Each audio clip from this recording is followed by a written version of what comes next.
You're standing on the side of a 42-degree slope. The sport is speed skiing. It's the gold medal run in the Olympic Games.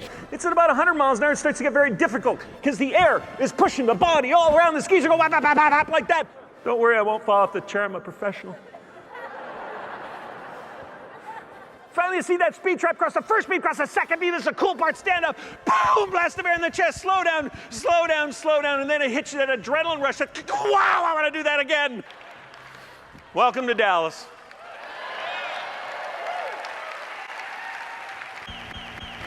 What will we do different after this conference? When you seek adversity, when you go to where it's uncomfortable, that's where excellence lies. We're in a society based on instant what? Gratification.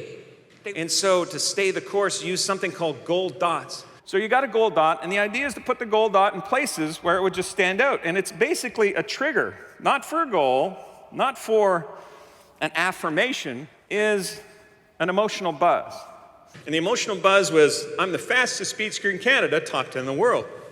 Every time you see your cell phone, you see the gold dot. You see that, you go, oh, I'd love to have that. See a gold dot, oh, I'd love to have that. You have that alignment of your ant and elephant having a tool to push you in the same aligned direction. And we're all faced with a part of our persona where we have to reinvent, redefine, re-energize. It's hilarious, it's fun, it's entertaining. Our team gave Vince such a standing ovation. I loved it. Love Vince. He's awesome. There's a mountain in front of you, you can't get past it. And then you realize, wait a minute, do what the competition is not willing to do. Do what high performers aren't willing to do. So I found a friend with a really fast car. Got my pink rubber suit. Now it was pink because it was free. Darth Vader style helmet, got on top of the friend's car, bindings facing up on the ski rack, clicked into the bindings, boom, boom, boom, boom, took off down the road. At 100 miles an hour on top of your friend's car, you start to learn a lot. A lot about people, actually. People coming the other way. Because you're looking at them, they're looking at you, and you realize they think you're luggage.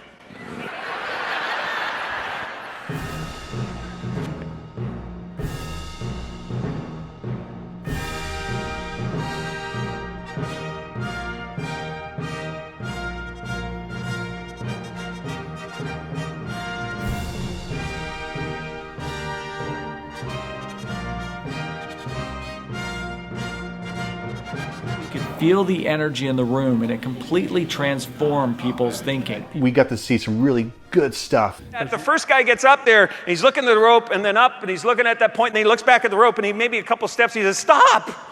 Stop, stop. Do not take your eyes off the point on the wall. The rope will always be underneath you.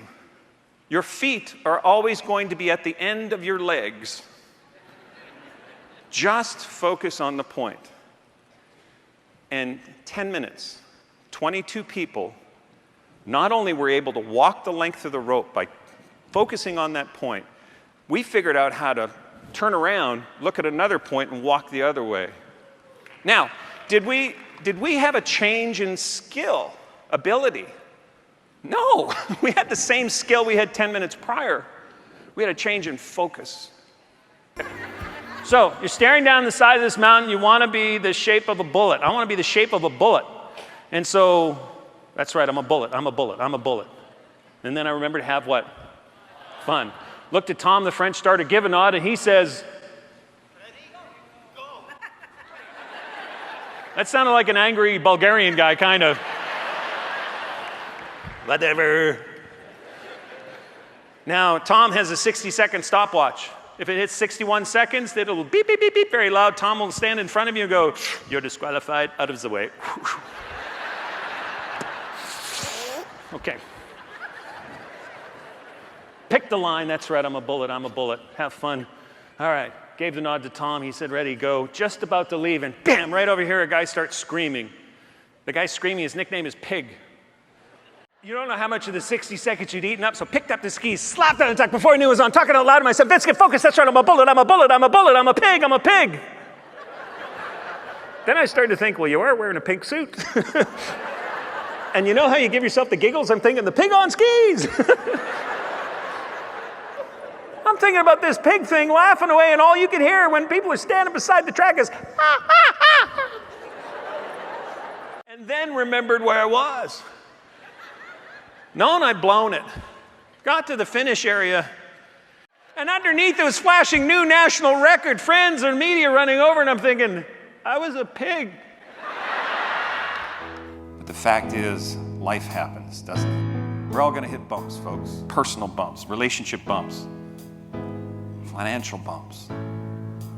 But we're not alone on this. And when we hit a bump, we keep moving forward, don't we? We engage again.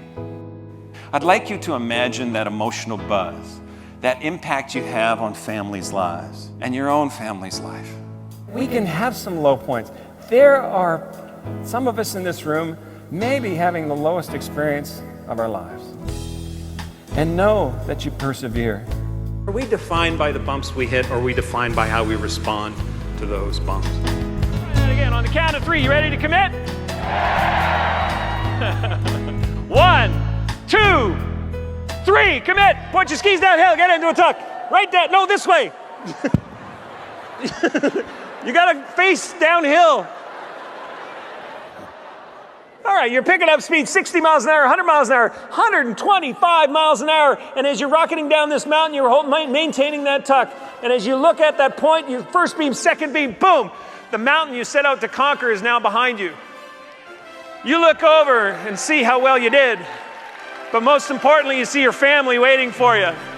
And when you've done that hero's climb, that Olympic journey, you can't help but feel, I want to do that again.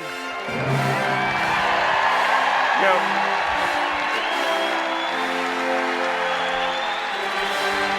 A medal.